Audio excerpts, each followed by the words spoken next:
स्वागत है आप सभी का हमारे चैनल खबर एनडीटीवी में और मैं हूं आपके साथ तनु शर्मा।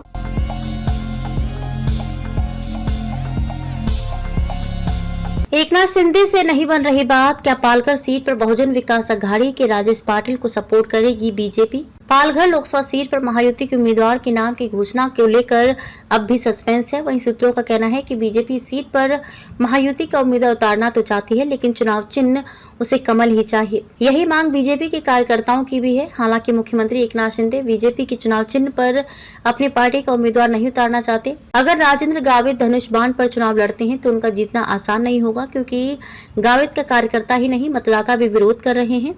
खासकर पालघर के ग्रामीण इलाकों में उनके प्रति काफी गुस्सा है। माना जा रहा है कि बीजेपी बहुजन विकास अघाड़ी को समर्थन देगी। पालघर सीट पर 20 मई को मतदान होना है, लेकिन अब तक यहां महायुति के उम्मीदवारों के नामों की घोषणा नहीं हुई है। अब तक महाविकास अघाड़ी की ओर से शिवसेना उद्धव की भारती कामडी को उम्मीदवार घोषित किया गया है और उनका प्रचार अभियान जोरों पर चल रहा है। हालांकि बहुजन विकास अघाड़ी के उम्मीदवार राजेश पाटिल ने अपना नामांकन भर दिया है, लेकिन उनका चुनाव लड़ना अब तक तय नहीं है।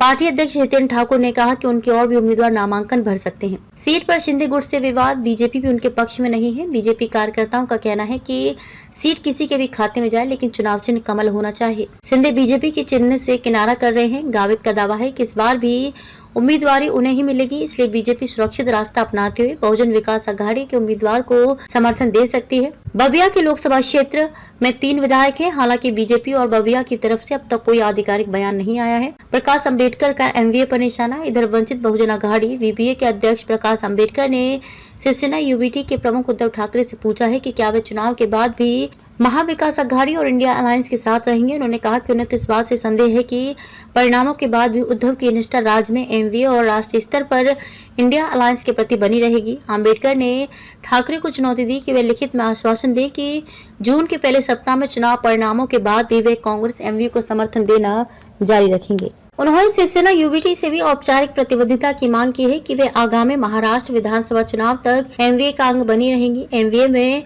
मतभेदों की ओर इशारा करते हुए अम्बेडकर ने सवाल किया कि ठाकरे मतदाताओं को अभी से लिखित में यह आश्वासन क्यों नहीं दे सकते। जनता के समक्ष अभी से ये स्पष्ट हो जाना चाहिए, अन्यथा इन सब का कोई मतलब नहीं है। इससे पहले वीबीए प्रमुख ने संकेत दिए थे कि चुनाव परिणामों के बाद शिवसेना यूबीटी और एनसीपी शरद पवार बीजेपी के साथ जा सकते हैं, जिसके बाद जिसके सबसे बड़ी पार्टी के रूप में उभरने की संभावना है। वीबीए किसी गठबंधन के साथ नहीं है। वह राज्य की 48 में से 45 सीटों पर चुनाव लड़ रही है। उसने एमवीए में शामिल होने की कोशिश की थी, लेकिन बात नहीं बनी। पिछले सप्ताह उसने एक भी मुस्लिम उम्मीदवार को टिकट न देने के लिए एमवीए विशेषकर कांग्रेस की आलोचना की थी।